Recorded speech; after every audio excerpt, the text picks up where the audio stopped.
You're about to make a trade. Which you do you listen to? Is it get optioning those options? Or let's do a little research. Learn more at finra.org/trade-smart. Tonight on NBC, Jimmy Fallon and Bozoma St. John host the incredible new competition show. I hired 10 creatives from all walks of life. They will be battling it out to see who can impress the world's biggest brands. This is a huge opportunity. This is the battle for the next big idea. This is not play. We're spending millions of dollars. I'm so excited to embark on this adventure with all of you. May the best idea win! On Brand with Jimmy Fallon, tonight on NBC. This is Optimal Work Daily, Selling Ideas to a Big Company by Seth Godin of Seth's.blog. I have been selling ideas for a long time and decided to become a book packager, which I did before doing what I do now, solely because it's an industry that makes it possible to sell ideas. One project took more than 5 years, selling Stanley Kaplan on creating a line of test prep books, finding a publisher, and then creating them and launching the series. And one book took a day to invent, a day to sell, and 3 days to write. I learned a lot of lessons the hard way. I got 900 rejection letters my first year and sold exactly one project. 2 things have to happen before a big company buys your idea.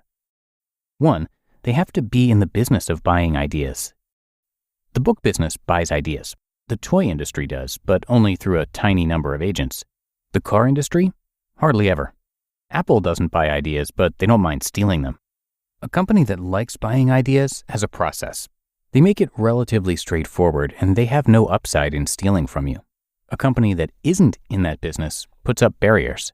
They troll around trade shows looking for ideas to take, and there's nothing legally or morally wrong with that, in my humble opinion. Years ago, I invented the first fax board for the Mac. Our plan was to build a prototype and then sell the rights to one of the many Mac peripheral companies. The experience was eye-opening. We talked with more than a dozen companies and had meetings with more than 6. Some companies were clearly professionals at this. Others were just fumbling in the dark. I also invented a version of the wireless music player, sort of a predecessor of the Sonos. We spent a lot of money and built a prototype and brought it to various hi-fi companies to license. One of the first stops was Polk Audio, a leading speaker company with direct mail experience looking for growth. It seemed a perfect fit. We had a nice meeting, but I was sure we were out of luck before it started.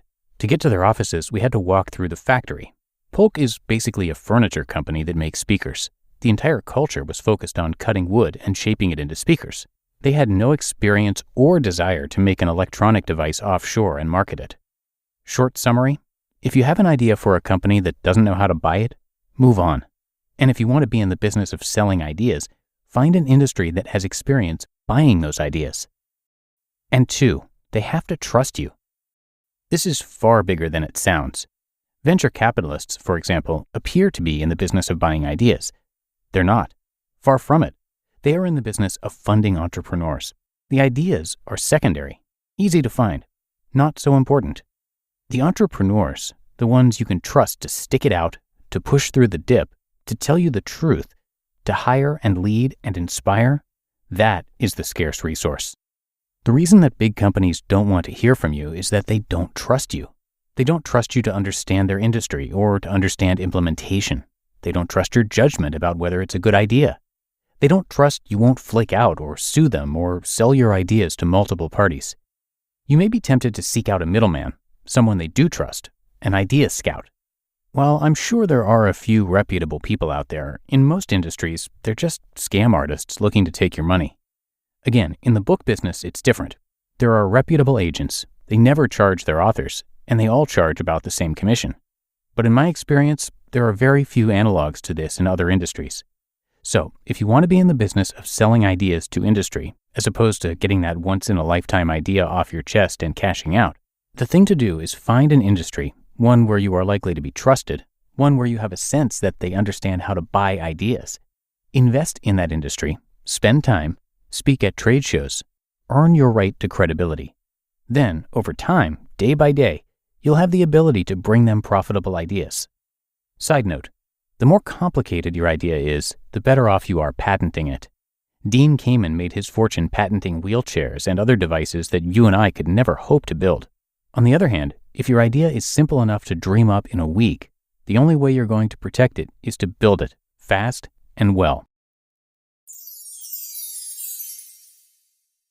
You just listened to the post titled Selling Ideas to a Big Company by Seth Godin of Seths.blog. When did making plans get this complicated? It's time to streamline with WhatsApp, the secure messaging app that brings the whole group together. Use polls to settle dinner plans. Send event invites and pin messages so no one forgets Mom's 60th. And never miss a meme or milestone. All protected with end-to-end encryption. It's time for WhatsApp. Message privately with everyone. Learn more at whatsapp.com.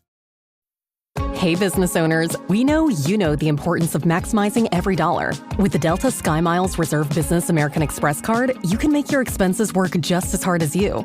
From afternoon coffee runs to stocking office supplies and even team dinners, you can earn miles on all your business expenses. Plus, you can earn 125,000 bonus miles for a limited time through October 29th. The Delta SkyMiles Reserve Business Card. If you travel, you know. Minimum spending requirements and terms apply. Offer ends October 29th, 2025. And a big thanks to Seth, who is a super popular writer with 19 best-selling books. He's also the creator of Alt MBA, which is an online leadership and management workshop. Alt MBA uses digital tools to engage with small groups of 120 students in an intense 4-week process. It's been going on since 2015 and transformed the lives of more than 4,500 people in more than 70 countries. And a little more about Seth, he has been writing daily on his blog now for over a decade.